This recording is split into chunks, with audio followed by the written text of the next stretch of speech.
பார்த்தீங்கன்னா, affirmation, visualisation, gratitude, பிரிட்டண்டிங், இந்த 4 விஷயங்கள். இதுதான் ஈர்ப்பு விதியினுடைய அடிப்படை கருவிகள். ஸோ அதை பற்றி தான் இந்த பதிவில் நம்ம பார்க்க போகிறோம். அஃபர்மேஷன், விஷுவலைசேஷன், கிராட்டிடியூட், பிரிட்டண்டிங், அதாவது உறுதிப்படுத்துதல், காட்சிப்படுத்துதல், நன்றி உரைத்தல், பாவனை செய்தல். ஸோ நமக்கு ஒரு விஷயம் வேணும்னா அதற்கான உறுதிப்பாடு செய்யணும். எனக்கு அது கிடைத்து விட்டது, அந்த விஷயம் எனக்கு கிடைச்சிருச்சு. அந்த வார்த்தைகள், வார்த்தைகள் மூலமாக உறுதி செய்வது. நான் ஒரு விஷயத்துக்கு ஆசைப்படுறேங்க, அந்த விஷயம் நான் நடந்துருச்சுன்னு நம்புறேங்க. அது நடந்துருச்சுன்றதை நான் நம்புறேன்ல, அதை வார்த்தைகளாலே உறுதி செய்வது, உறுதிப்பாடு. அப்பா, நான் ஆசைப்பட்டது கிடைச்சிருச்சு, எனக்கு ரொம்ப சந்தோஷமா இருக்கு. நான் ஆசைப்பட்டது இந்த மாதிரி கிடைச்சிருச்சா, எனக்கு மனசுக்கு இவ்வளவு சந்தோஷமா இருக்கு. நான் என்ன ஆசைப்படுறேன் தெரியுமா, இதுதான் நான் ஆசைப்படுறேன், இதே மாதிரி நடந்துருச்சு அப்படி இப்படின்னு ஏற்கனவே நடந்ததாக நீங்கள் அந்த சென்டென்ஸை வார்த்தைகளாலே உறுதிப்பாடு செய்வது. கற்பனை செய்தல், விஷுவலைசேஷன். நான் ஒரு விஷயத்துக்கு ஆசைப்படுறேன்ல, அது எனக்கு கிடைச்சிருச்சு, அதை நான் எப்படிலாம் என்ஜாய் பண்ணுவேன், அதை எப்படிலாம் என்ஜாய் பண்ணிட்டு இருக்கேன் அப்படின்னு கற்பனை செய்து பார்ப்பது. நீங்க ஆசைப்படுற விஷயம் நடந்து விட்டது, அதை கற்பனை செய்வது. ஸோ அது ஒரு வகையான உறுதிப்பாடு தான். So visualisation. அப்புறம் நன்றி உரைத்தல். நான் ஆசைப்பட்ட விஷயம் நடந்துருச்சு, அதுக்கு ரொம்ப தேங்க்ஸ், பிரபஞ்சமே ரொம்ப நன்றி, கடவுளே ரொம்ப நன்றி. ஸோ இவ்வாறு நீ ஆசைப்பட்ட விஷயம் நடந்து விட்டதாக நினைத்து நீ நன்றி உரைக்கும் பொழுது அது நடந்து விட்டது என்பதை நீ உறுதி செய்கிறாய். ஸோ அது ஒரு கைண்ட் ஆஃப் உறுதிப்பாடு தான், அதாவது நன்றி உரைத்தல், கிராட்டிடியூட். இன்னொன்று, நான் ஆசைப்பட்ட விஷயம் நடந்துருச்சு. ஸோ நான் நான் என்னோட செயல்கள், நான் செய்யும் செயல்கள் அனைத்துமே எப்படி இருக்கும்னா, அது ஏற்கனவே நடந்துச்சு, அந்த ஆட்டிடியூட்ல தான் நான் செயல்படுவேனே. நான் தண்ணி குடிப்பேன், நான் நடந்து போவேன், நான் கம்ப்யூட்டர்ல வேலை பார்ப்பேன், நான் புக்கு படிப்பேன், சமையல் பண்ணுவேன், பாத்ரூம் போவேன், டிவி பார்ப்பேன், மொபைல் நோண்டுவேன். எது பண்ணினாலுமே அந்த விஷயத்தை அடைந்து விட்ட ஒருவனாகத்தான் நான் அந்த செயல்கள் எல்லாத்தையும் செய்வேன். பிரிட்டண்டிங் ஏற்கனவே நடந்து விட்டது. என்னுடைய நடை, உடை, பாவனை, என் பேச்சு, என்னுடைய சிந்தனை, சொல், செயல் எல்லாத்துலயுமே அது ஏற்கனவே நடந்து விட்டது மச்சான் என்று பாவனையை செய்வது. அதுதான் பிரிட்டண்டிங். இந்த 4 தான் ஈர்ப்பு விதியினுடைய அடிப்படை. ஓகே, இதுல இந்த அஃபர்மேஷனும் விஷுவலைசேஷனும் ஒரு குடும்பம், கிராட்டிடியூடும் பிரிட்டண்டிங்கும் ஒரு குடும்பம். அதாவது நீங்க இப்ப கற்பனை காட்சி செய்யறீங்கன்னா, அந்த கற்பனை காட்சியில ஏதாவது ஒரு டயலாக் எல்லாம் வரும்ல, அந்த டயலாகுக்குள்ள இந்த அஃபர்மேஷன் வந்துடும்.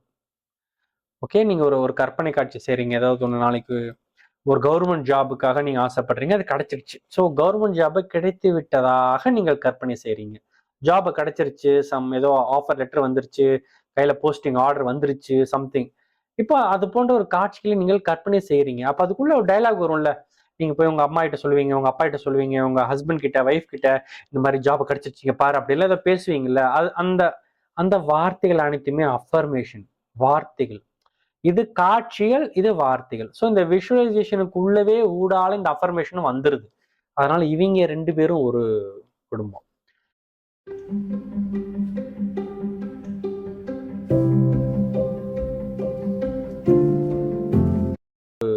குடும்பம். நீங்க இந்த கிராட்டிடியூட் பண்ணும் பொழுது, அப்பா கிடைச்சிருச்சு பிரபஞ்சமே ரொம்ப நன்றி அப்படிங்கும்போது, அது கிடைத்து விட்டதுன்னு அது கிடைச்சிருச்சுல, கிடைச்சிருச்சு, கிடைச்சதுக்கு தானே நான் நன்றி சொல்றேன் அப்படின்றது அந்த பாவனை, பிரிட்டண்டிங்கினுடைய ஒரு வெளிப்பாடுதானே நன்றி உரைத்தல். ஸோ இந்த நன்றி உரைத்தலும் பிரிட்டண்டிங்கும் ஒரு குடும்பம், அஃபர்மேஷனும் விஷுவலைசேஷனும் ஒரு குடும்பம். ஒரு நாள் பொழுது காலைல எந்திரிச்சிங்கன்னா நைட்டு நீங்க தூங்குறதுக்குள்ள நீங்க ஈர்ப்பு விதிக்காக நீங்க செய்யற பயிற்சியில இந்த 4மே இருக்கணும். அப்பதான் அன்னைக்கு டே உங்களுக்கு கம்ப்ளீட் ஆகி இருக்கணும். நான் விஷுவலைசேஷன் மட்டும் தான் பண்றேன், you should do affirmation also. நான் விஷுவலைசேஷனும் அஃபர்மேஷன் மட்டும் பண்றேன், you should do gratitude also, you should do pretending also. இந்த 4யுமே நீ செய்ய வேண்டும். அப்படி 4யும் நீ செய்யவில்லை என்றால் நீ செய்யற வரைக்கும் பிரபஞ்சம் வெயிட் பண்ணும். as simple as it is. சரி, நீ செய்யற வரைக்கும் வெயிட் பண்ணும். அதே நீ சரி, நீ குழந்தை இது பிஸியா வேலை பார்த்துட்டு இருக்கு, ஏதோ அதுக்கு விஷுவலைசேஷன் பண்றதுக்கு மட்டும்தான் டைம் கிடைச்சது அப்படின்னு அது வெயிட் பண்ணிட்டே இருக்கும். அது ரியாலிட்டிக்கு, அந்த சீன் ரியாலிட்டிக்கு வருவதற்கு வெயிட் செய்யும். ஏன்னா முழுமை அடையலை இன்னும். சரி, பாவனை செய்தல் தான் ஒரு ஒரு ஒரு விஷயத்த நீ மேனிஃபெஸ்ட் பண்ண போறேன்னா அந்த பிரிட்டண்டிங் பாவனை செய்தல் தான் அதனுடைய எண்டு பார்ட்டு. அஃபர்மேஷன் தான் அதனுடைய beginning part.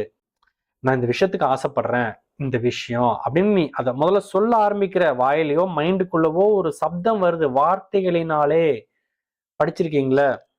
First game the word. வார்த்தை ஃபர்ஸ்ட் வேர்டு. அஃபர்மேஷன் அது எங்க போய் முடியுதுன்னா பிரிட்டண்டிங்ல பாவனை செய்தல்ல முடியுது. ஏற்கனவே நடந்து விட்டதாகவே நீ ஒரு ஆல்ரெடி இட் ஹேப்பன்ட் அப்படியே தான் இயங்க ஆரம்பிக்கணும். அந்த இடத்துல போய் நிக்குது. ஸோ நீங்க நீங்க இதுதான் கவனிக்கணும். இந்த பதிவின் நோக்கம் யாதெனில் இந்த விழிப்புணர்வை உங்களுக்கு ஏற்படுத்துவது தான். ஸோ ஒரு நாள் எடுத்துக்கிட்டீங்கன்னா நீங்க நான் லா ஆஃப் அட்ராக்ஷன் ப்ராக்டிஸ் பண்றேன் அப்படின்னு நீங்க சொன்னீங்கன்னா அதுல ஒரு அஃபர்மேஷன் இருக்கணும், ஒரு விஷுவலைசேஷன் இருக்கணும், அதுல கிராட்டிடியூட் இருக்கணும், அதுல பிரிட்டண்டிங் இருக்கணும். அதாவது ஒன்றும் இல்லை, தனித்தனியா தான், பட் இருக்கணும். இன்னைக்கு பிரிட்டண்டிங் நான் பண்ணலையே அப்படின்னு அன்னைக்கு டே முடியக்கூடாது. இன்னைக்கு நான் கிராட்டிடியூட் பண்ணவே இல்லையே அன்னைக்கு டே முடியக்கூடாது. அன்னைக்கு டேல நீ ஒரு அஃபர்மேஷன் பண்ணியிருக்கணும், விஷுவலைசேஷன் பண்ணியிருக்கணும், கிராட்டிடியூட் பண்ணியிருக்கணும், பிரிட்டண்டிங் பண்ணியிருக்கணும். ஸோ இதுதான் நான் சொல்லணும்னு தான் சொல்லிட்டேன்.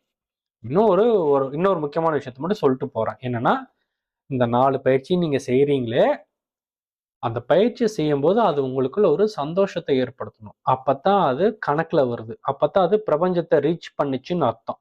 நீங்க ஒரு அஃபர்மேஷன் பண்ணி முடிச்சீங்கன்னா அது உங்களுக்குள்ள ஒரு கான்ஃபிடன்ஸை கொடுக்கும், ஒரு சந்தோஷத்தை கொடுக்கணும். நீங்க ஒரு விஷுவலைசேஷன் பண்றீங்கன்னா அதை செஞ்சு முடிச்சதுக்கு அப்புறம் அது உங்களுக்குள்ள ஒரு சின்ன சந்தோஷத்தை கொடுக்கணும். நீங்க ஒரு கிராட்டிடியூட் பண்றீங்கன்னா அது உங்களுக்குள்ள ஒரு சின்ன நிம்மதியை கொடுக்கணும், ஒரு மன நிறைவை கொடுக்கணும். நீங்க ஒரு பிரிட்டண்டிங் பாவனை செய்தல் செய்றீங்கன்னா அது ஒரு எக்ஸைட்மெண்ட்டை கொடுக்கணும். ஏற்கனவே நடந்துருச்சு இல்ல, அந்த எக்ஸைட்மெண்ட் அது கொடுக்கணும். அந்த மாதிரி ஃபீலிங்ஸ் எதுவுமே எனக்கு வரலைன்னா அது இன்னும் பக்குவம் இன்னும் நல்லா செய்யணும். நீங்க இதெல்லாம் நல்லா பயிற்சி பண்ணணும். அது யூனிவர்ஸா ரீச் பண்ணலான்னு அர்த்தம். நம்ம ராக்கெட் விட்டோம், அது வெற்றிகரமாக சென்று அங்கே சேரவில்லை, நிலாவில் சென்று சேரவில்லை. அதனால மறுபடியும் ராக்கெட் விடும்.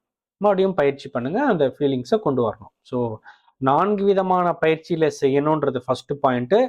அந்த 4 பயிற்சிகளும் உங்களுக்குள்ள ஒரு சந்தோஷத்தை கொடுக்கணுன்றது செகண்ட் பாயிண்ட். இதுதான் basic rules for law of attraction. அதை கருத்தில் கொண்டு இப்போ இந்த நொடியிலிருந்து உங்கள் பயிற்சிகளை சிறப்பாக செய்யுங்கள். கூடி சீக்கிரம் எல்லா விஷயத்தையும் மேனிஃபெஸ்ட் செய்யுங்கள்.